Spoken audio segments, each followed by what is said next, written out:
Halo pemirsa Badi TV, jumpa kembali bersama saya. Pada kesempatan ini saya akan ceritakan kisah cinta antara Amadi dan Amoye yang tidak direstu oleh orang tua, dan Amoye beralih hati ke Apie, tapi selanjutnya terjadi musibah. Ada seorang wanita namanya Amadi. Dia cantik dan manis. Banyak laki-laki yang minta pacar, tapi Amadi tidak responnya. Amadi tidak mau kepolosannya dihancurkan atas nama cinta. Amadi mau supaya cintanya jatuhkan kepada lelaki yang nantinya benar-benar menjadi pasangan hidupnya. Dari sekian lelaki yang minta pacar, hanya ada satu lelaki, yaitu Amoye, yang terpukul dalam perasaan Amadi. Tapi Amadi tidak percaya karena temannya cerita bahwa kalau Amoye punya banyak pacar. Namun setelah cari tahu, tidak seperti yang diceritakan temannya. Amoye ternyata tidak punya pacar, dan Amadi menerima Amoye sebagai pacarnya. Setelah Amadi dan Amoye jadian untuk pacar, berdua jalan sama-sama dan tinggal sama-sama. Dan Amoye izin ke orang tuanya bahwa Amoye sedang jalani hubungan asmara dengan Amadi. Namun mamanya Amoye tidak setuju pacar dengan Amadi karena latar belakang orang tua Amadi tidak cocok dengan orang tuanya Amoye, di mana orang tua Amadi petani sedangkan orang tua Amoye pejabat. Mama Amoye mau pasangan hidup Amoye punya latar belakang orang tua yang sama. Walaupun mamanya larang, Amoye tetap pacar dengan Amadi. Amoye berat untuk melepaskan Amadi dari genggaman hatinya. Suatu saat mamanya Amoye diam-diam ancam Amadi agar Amadi putuskan tali cintanya. Amadi, kamu tidak punya apa-apa. Kalau Amadi masih pacaran dengan Amoye, kamu akan hancurkan Amoye, kata mama ancamnya. Tapi bagaimana tinggalkan Amoye? Kami dua baik-baik saja.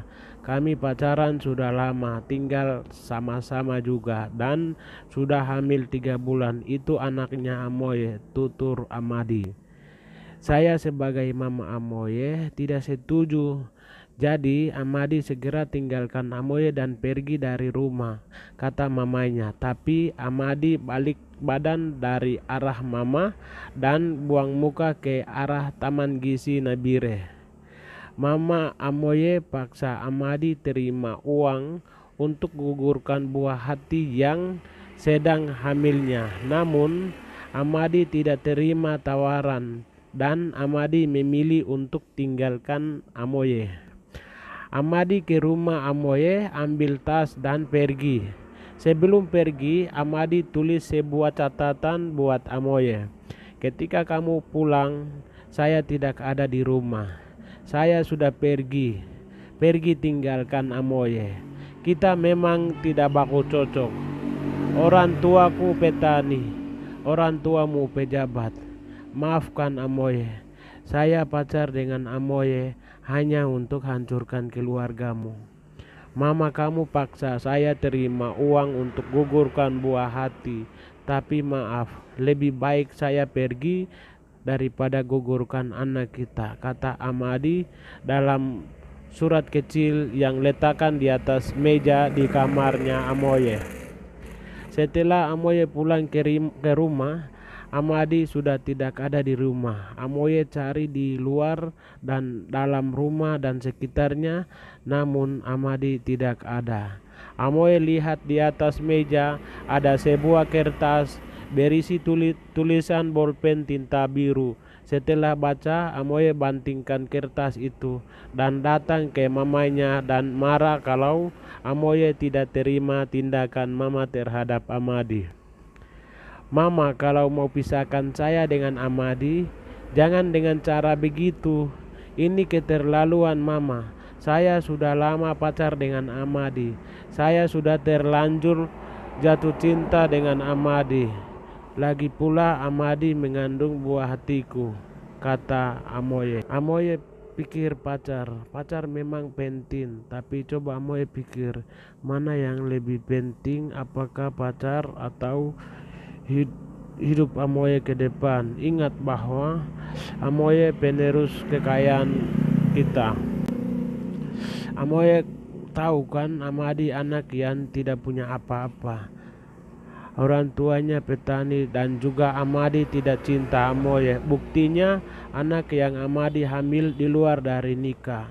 Dan Amadi terima uang untuk gugurkan buah hatinya, kata mamanya. Dengar ocehan itu, Amoye pergi tinggalkan mamanya dan tidak yakin dan tidak percaya kalau Amadi terima uang untuk gugurkan anak yang sedang hamilnya.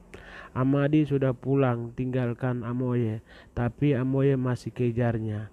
Amoye tidak tenang tanpa Amadi. Amadi pemilik senyum manis itu. Amoye sudah terlanjur jatuh cinta dengan Amadi. Amoye, jangan ingat Amadi lagi. Amadi sudah terima uang dan pergi tinggalkan Amoye. Kata mamanya, Amoye masih tidak percaya dan jadi teman hidup untuk Amoye. Mama sudah ketemu Paitu Amote punya anak pertama Apiye yang baru selesai kuliah dari Jayapura. Mama sudah bicara dan setuju nikah dengan Amoye, kata mamanya. Tapi bagaimana bisa terima Apiye sementara saya tidak cinta dengan Apiye? Cinta saya sudah dibawa pergi sama Amadi. Maafkan mama, saya tidak mau hancurkan cinta saya ke Amadi dengan ukuran kekayaan. Saya cinta Amadi apa adanya, bukan ada apanya, kata Amoye. Mama tidak mengukur cinta Amoye dengan kekayaan. Mama justru berpikir kelanjutan dari hidup kita ke depan. Amoye dan Amadi tidak baku cocok. Kata mama, kalau Amadi jadi teman hidup Amoye, akan kacaukan keluarga kita. Mama tidak boleh berpikir begitu. Kita orang tua jangan campur urusan cinta. Biarkan Amoye yang memutuskannya, kata bapaknya. Namun mama tetap tidak restu dengan Amadi dan Amoye jadi pasangan hidupnya. Daripada Amadi, lebih baik Apiye. Apiye orang tuanya pejabat sesuai dengan kita, katanya. Amoye harus nikah dengan Apiye saja. Apiye selesai kuliah dan punya wawasan yang luas, bisa memperlancar apa yang ada pada kita, katanya. Terpaksa Amoye kabulkan permintaan mamanya.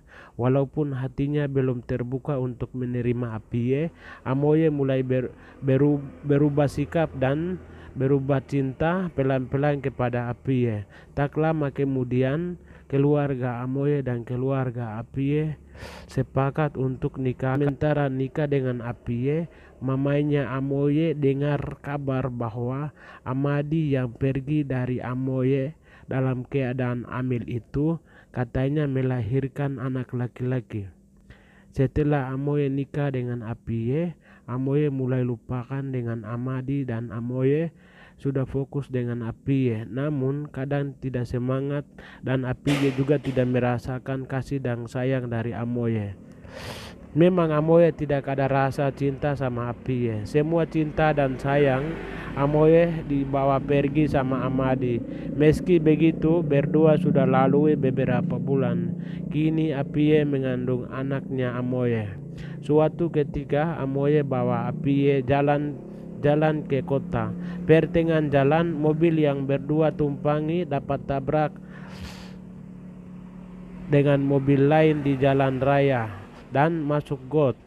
Amoye panggil bapak dan mama di rumah lalu pergi ke rumah sakit. Setelah diperiksa, akibat kecelakaan yang menimpanya, Apiye terjadi keguguran kehamilan. Tidak hanya gugur kehamilan, menurut dokter, Apiye tidak bisa dapat anak selanjutnya. Dengar kabar itu, mama dan bapak dari Amoye kaget dan tidak bisa terima kenyataan buruk yang menimpa Apiye yang sedang rawat di rumah sakit RSUD Nabire. Mama dari Amoye yang tadinya berharap ada cucu pengganti Amoye akhirnya kandas. Bapak dari Amoye kecewa dengan tindakan mama Amoy hanya pasrah dengan kenyataan buruk yang terjadi.